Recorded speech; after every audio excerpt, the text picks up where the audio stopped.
In one of our early morning meetings, Mr. Crockett had us stand up and show the dresses that we had bought there. I happened to have a dress on that I bought elsewhere, so I didn't stand up. He then said, "Mrs. Stringfellow, stand up and show your dress." So I did. Later, we were assigned different departments. I was given the baby department. I worked with Thelma Levitt and Lillian Gagan. Sometimes, when Jenny Brown was not in, we were allowed to sell foundations and bras. Each night, as we checked out of the store, one of the managers would check our parcels with the sales slip on it. We were never trusted, no matter how honest we were. Thelma Levitt was a very difficult person to work with. She was always jealous of me, because I would sell more than she would. Lillian Gagan spent most all of her wages on clothes. When she saw me wearing something pretty, she would say she would like to buy something like that for her mother. About every 6 months, Penny's would have a fashion show. I was asked to be a model. I must have looked pretty nice, because every morning Dorothy would come and fix my hair. She lived in an apartment at Hoover's just through the lot from our home.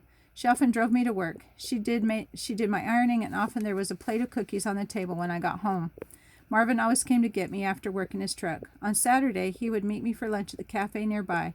After Christmas, business got very slow, and many employees, including me, were laid off. Jenny Smoot, who was a manager of the personnel, called me and asked me to again be a model at a coming fashion show. I refused, telling her that if I couldn't work for them, I would not be a model. She said she didn't blame me. Maxine and Darrell were happy that I could tend Barbara and Wayne. Maxine brought them to my home each morning, so clean and pretty. During the school year, they went to school at the BY training school. They were good little kids.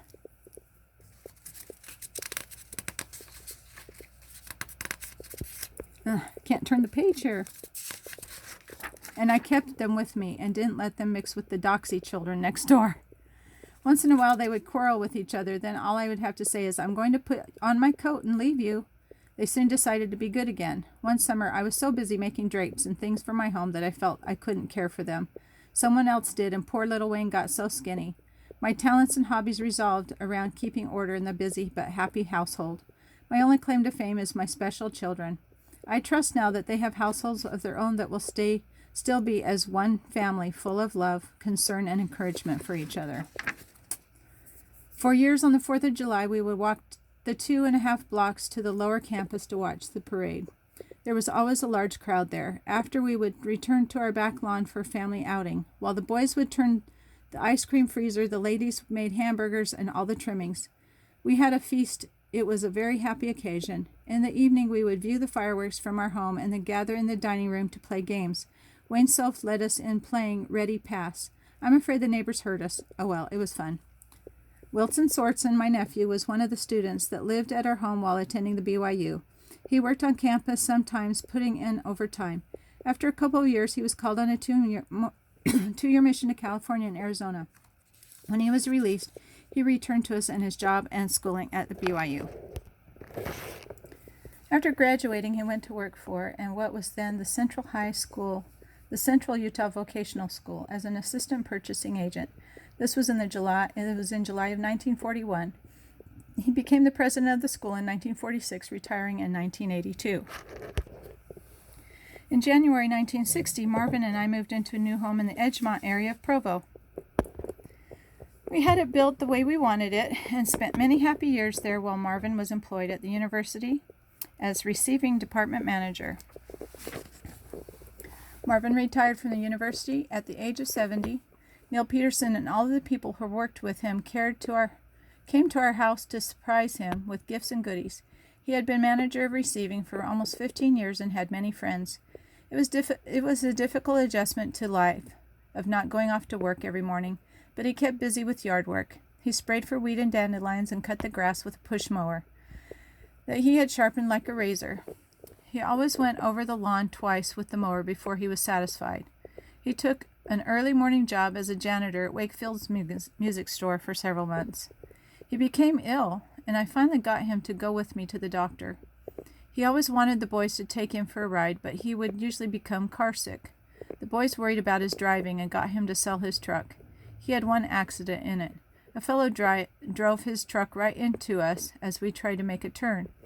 It dented the door on my side. It was a sad-looking mess when we drove it home, but we were happy that no one was hurt. Darrell, as usual, helped us fix it up, except he couldn't take the dent out of the door. He sold the truck for $300. The fellow he sold it to was very pleased, and we saw it pass our place many times. He spent a lot of time polishing it and cleaning the windows, so we were not ashamed of going places in it. So I thought I was entitled to spend the money on drapes and things I needed in the house. Okay, this is another one of those pages that doesn't seem to fit well with what's being said on the next page. So it says, I need it in the house, end of the paragraph. And then the next word is midnight, period. So I don't know what happened there. Let me look at the next page and see. Yeah, I don't know. There was a whole page worth of stuff that didn't get in there. So evidently, Grandpa must have gotten sick and needed some IV. So we'll start with that. The purpose of the IV was to feed me. No, I guess it was Grandma. The purpose of the IV was to feed me through the veins. I do not recall how long I was fed that way, but in time, Dr. Paul Smith came in and told me that I should be trying to eat some food. Maybe she got the flu or something and got dehydrated. I began to eat and began to feel a little stronger. I had a male nurse, and I did not like the idea of a male nurse. I had to put up with him. My female nurse was Barbara Craighead. She was a very likable person, and I will never forget her. When I was finally better, Dr. Smith told me I must go to the Central Utah Rehabilitation Center in Orem. Okay, this was when I was actually around, when I was living with Grandma and Grandpa. So this is definitely in her older years. I was taken there by ambulance, and here I am today.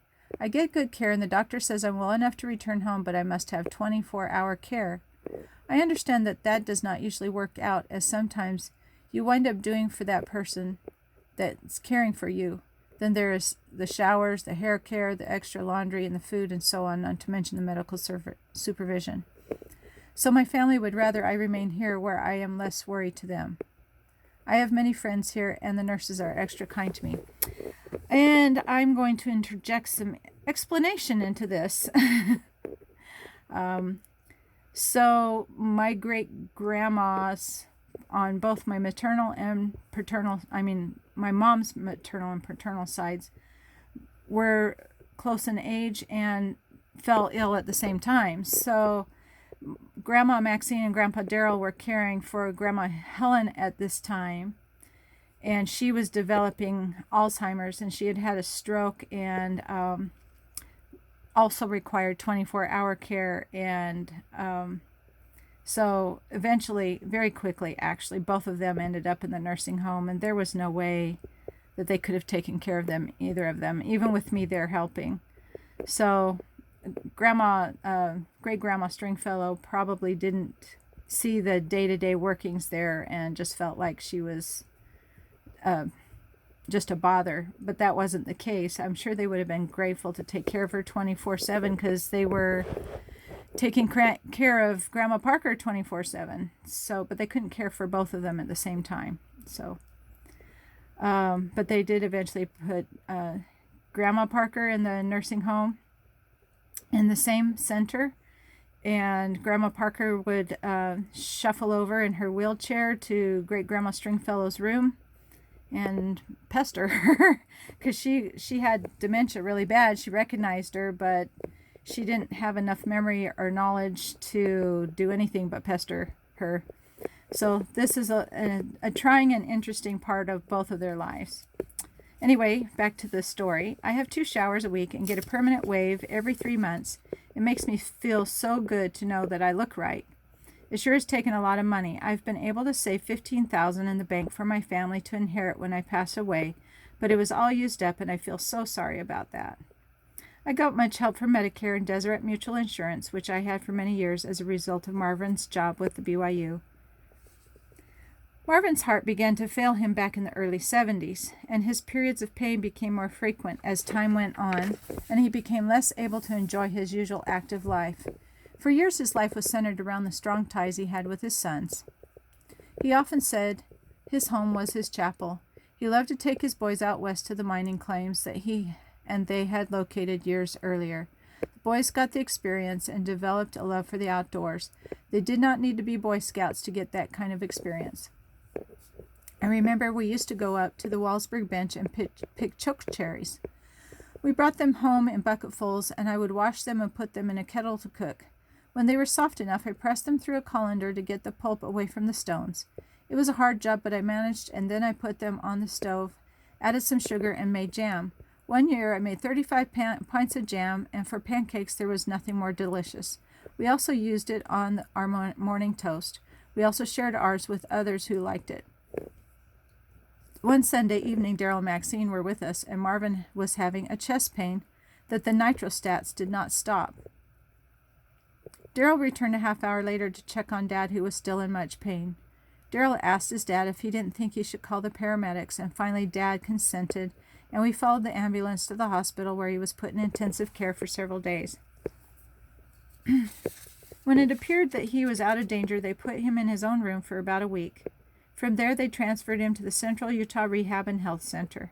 Marvin could not eat the food. We visited him every day. He lost a lot of weight, and he passed away in about 10 days. This was April 22nd, 1977. We had the home deeded over to Daryl, Madeline, and Val. I would have been a widow now for over 7 years. We were married for 62 years. Since it looks like this will be my home now, I have decided to put my home up for sale since none of the children want it. That is a heartbreaker. I have so many possessions that I will have to get rid of. My family will be glad to get some of the items, and the balance will go to the Deseret Industries. My home was sold in August 1984, so Madeline came to help Daryl and Val with the job of emptying the house. I wanted to be there at the time, but they would not let me. Now I lay here in my bed at night, feeling very sad, and not knowing where some of the things I use so often every day went, and show in the family is using them now. I'm not sure what she really meant there. Now I pass the time crocheting. I have made several Afghans, and someday when I pass on, they too will be given to my sons and daughters and the grandchildren. My sons, my daughter, and the grandchildren. June 15th, 1984, 7:30 p.m., and today is my birthday. I received gifts from my sons and their wives, my daughter and her husband, my granddaughter and her husband, and my grandchildren, my visiting teachers, Liza Roberts and Janine Beck, my dear friend Barbara Kemp, and my dear friend Helen Parker. That's interesting. I think that's my great-grandma Helen Parker she's talking about, and Grandma Maxine must have helped her with that. My little table here at the center is covered with beautiful flowers. There's a pot of white mums and a pot of violets that are coming out in full bloom. There's also a beautiful bunch of roses. I am never without flowers. I enjoy them, and they keep me cheerful. And that is the end of the story. Thank you so much for listening. It was great to reflect back on my memories of Great-Grandma Stringfellow, and I hope that you enjoyed it as much as I did. Take care.